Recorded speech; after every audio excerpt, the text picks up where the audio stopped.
Hi, one forum is brings you the best. Please kindly subscribe to this channel. Your comment and all likes will be highly appreciated. Yes, we are taking a look at the diplomatic row or trouble between Rwanda as well as South Africa. What is going on there? Yes, Cyril Ramaphosa is not so happy about the killing of his soldiers in DR Congo. Yes, as we reported already, about 9 to 14 soldiers of South Africa have been killed in DR Congo, specifically in the Goma area. Yes, and as we speak, the M23 rebels, as allegedly backed by the government of Rwanda. This is just an allegation, though. We don't have any papers or any document to back this. That's why we are tagging it as an allegation that they've been backed by the government of Rwanda. Yes, there has been the allegation, but different theories saying that no, these are just Congolese that are fighting for their freedom and survivability when it comes to that region. And these are people that are fighting for themselves, not being backed by anybody. But the two theories are still on the pendulum and hanging. Yes, but the fact is, as a result of the conversation that Cyril Ramaphosa, His Excellency, was having with Paul Kagame over the phone, it seems out of anger or as a result of one thing or the other, Cyril made a comment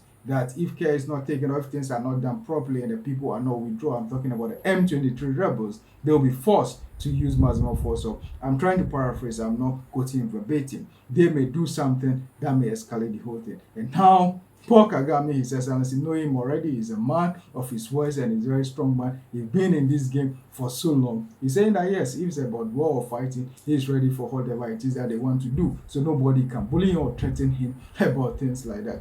That is where the fear is. Why? Because when you take a look at Rwanda, the history of Rwanda, where they are coming from, they've gone through a lot of things and they are always ready when it comes to war because these are people that fought their way to success and progress. It's happened to be one of the best countries in Africa now, but now that the region is sitting on a very, very, very, very tense situation, there is a need for tempers to calm down. That is what we are pleading for. And initially, we all thought that Cyril Ramaphosa, the position that he is now, he should be the one to bring the fighting, that is, to bring the two parties together for peace to reign. But Paul Kagame, His Excellency, is alleging that Cyril Ramaphosa, he's making the comment that Cyril Ramaphosa is pretending to be the mediator, but at the end, it seems that he's backing one side. And that is not speaking so well when it comes to peace of that region. Because if care is not taken, this very thing is out of hand. The whole of the Eastern Africa as well as Southern Africa will be calling, because already we are hearing that Burundi forces are also supporting and backing the Felix and his people. I'm talking about the president of DR Congo and the forces of South Africa. They are also there. Yes, and they are also there and causing issues, or they are there for peacekeeping. That's what they are saying. But one of the generals of the South African forces, that's why I have a bit of a problem with the communication that is going on when it comes to the South African forces. Someone will say this, another person will say it. But one of the generals, yes, in a press conference speaking to the media, made the comment that yes, they were trying to push, I'm quoting him, push the forces, that is the M23 rebels, out, or they were trying to resist them from taking over the Goma area. Meanwhile, they are not there for that. And another person or the version said that yeah, they were met in a crossfire. It was a result of the shelling overhead, and as a result of that, some of them lost their life. Unfortunately, it's so tragic and so sad. That is why all the parties have to come together, sit down, so that more lives will not be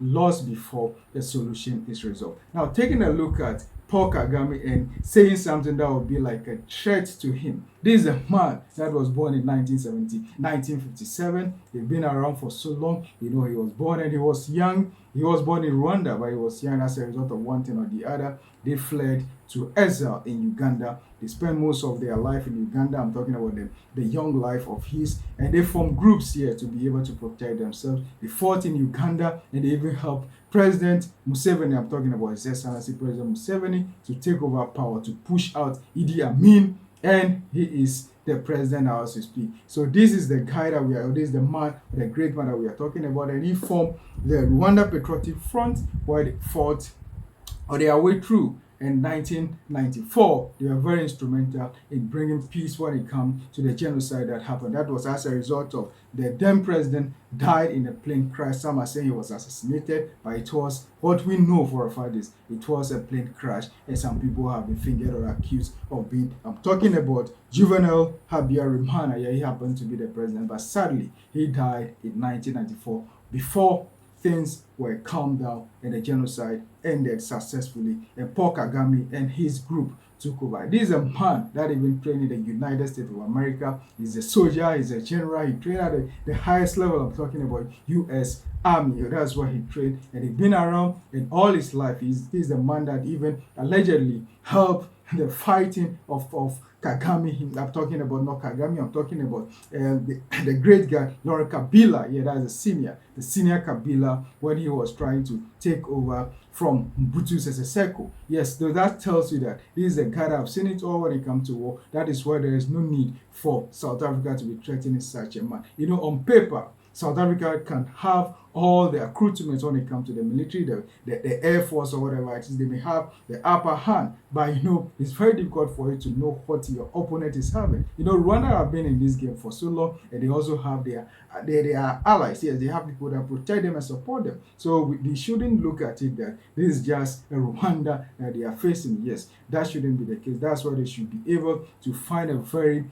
good and peaceful way of resolving this. Unfortunately, you know, initially, when it comes to East Africa, DR Congo is part, but when they held their meeting, it seems Felix, His Excellency, His Excellency Felix wasn't part of the meeting. He's now shifting or moving more to the southern part of South Africa. That's joining the SADC. Yeah, that's what he's trying to do, because those are people that are helping him now to fight his opponent or whatever it is. Yeah, he also threatened that yes, if the M23 rebel pushes on, they will be tempted to repel, and that may be very bloody. Already, when you take a look at DR Congo, it has become a theater of war, and I was so astonished. The people, the group that are coming from that region, you know, many people, I'm talking about Romanians, yeah, Romanians, yeah, those are people that they tag as mercenaries, yes. They have been caught right in the crossfire, and some of them will be arrested and sent back to Romania. And this is a group, some of them, even their leader, is being incarcerated in Romania as we speak. Why? Because he tried to do something illegal in his country. And these are the people, I'm talking about whites, that are in DR Congo. No wonder it's very difficult for peace to prevail in DR Congo. And this is an area that over 100 armed groups are operating, protecting their people. And this is the area that you can talk about over 420 plus ethnic groups in that region. Yes, that should tell you why it's very difficult for peace to be maintained in that region. But what we are praying for is there shouldn't be any need for a confrontation between South Africa and Rwanda. We are pleading for that. We don't want that to happen, because if that should spark now, the whole of the East Africa, the whole of South Africa will be affected. That's the whole of East Africa and the whole of southern part of Africa will be affected. That is why the great guys, I'm talking about the leaders of Rwanda as well as South Africa, and to some extent or larger extent, I'm talking about the president and the leader of DR Congo. We should come together and resolve this amicably. But this is a very complex issue that is very difficult for it to be found, because when you take a look at the international system, most often than not, it's about zero-sum game. That is why it's going to be very difficult for somebody to sacrifice for it to be 1-1 or 1 and win for you and a win for me. It's not going to be only a win for one person, as we know in international relations that this situation has to be handled and handleable. But the zero-sum game is still there. That is why Rwanda will fight for their interest, and the DR Congo will also fight for their interest. But they should find a common place so that there will be peace. And South Africa shouldn't go too deep into this war. Otherwise, it's going to be very brutal and very bloody. The whole of East Africa and the whole of South Africa will pay very largely and greatly for this. Please, for more about discussions and analysis like this, kindly subscribe to this channel. One Forum is for the best when it comes to politics of Africa, and historical antecedents for the best when it comes to security and crime. Will be right here to bring you the best. Your comment and your likes will be highly appreciated. Thank you so much.